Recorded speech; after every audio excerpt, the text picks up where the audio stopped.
السلام عليكم، نتمنى يلقاكم هذا الفيديو هذا في احسن الاحوال. كتعاني من فقر الدم وعيتي ما تجربي في الادويه والوصفات بدون فائده؟ ان شاء الله اليوم غادي نعطيك واحد الوصفه رائعه لعلاج هذا المشكل. اولا قبل كل شيء، فقر الدم انواع، والاكثر شيوعا منها هو نقص الحديد او حمض الفوليك. بالنسبه للاعراض ديالو: تعب بسهوله، شحوب الجلد، ايضا صعوبه في التنفس، صعوبه في التركيز، وفقدان الشهيه.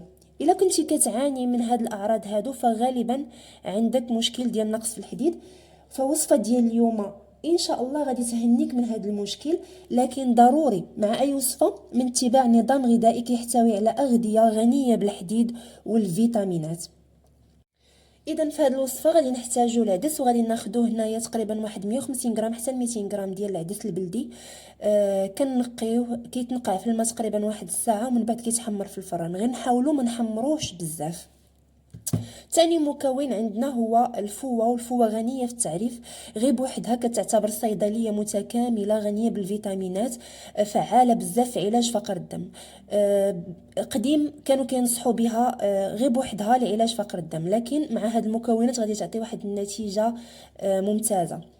ثالث مكون اللي هو الكركديه. الكركديه كيحتوي ايضا على بزاف ديال الفيتامينات، بزاف ديال مضادات الاكسده، في غني بالفيتامين سي، وحنا كنعرفوا ان الفيتامين سي ضروري لامتصاص الحديد.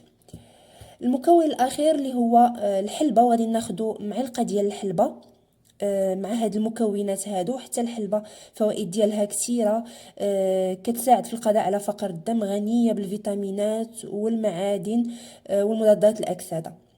هاد المكونات كاملين غادي يطحنوا مع بعضياتهم مزيان، وغادي يتغربلوا، ومن بعد غادي نوضعوهم في واحد الاناء زجاجي بحال هاد الشكل هذا يكون معقم، وغادي نستعملوهم. بالنسبه لطريقه الاستعمال ديالها فهي كتستعمل معلقه كبيره مع اي نوع ديال العصائر، بحال عصير ديال البربه او عصير ديال الجزر.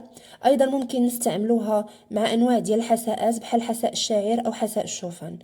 صراحه هذه الوصفه رائعه ومجربه، عطات واحد النتائج مزيانه، جربوها يعني ناس كتار والحمد لله استفدوا منها. نتمنى انكم حتى نتوما تستافدوا منها وتجربوها، وبامان الله.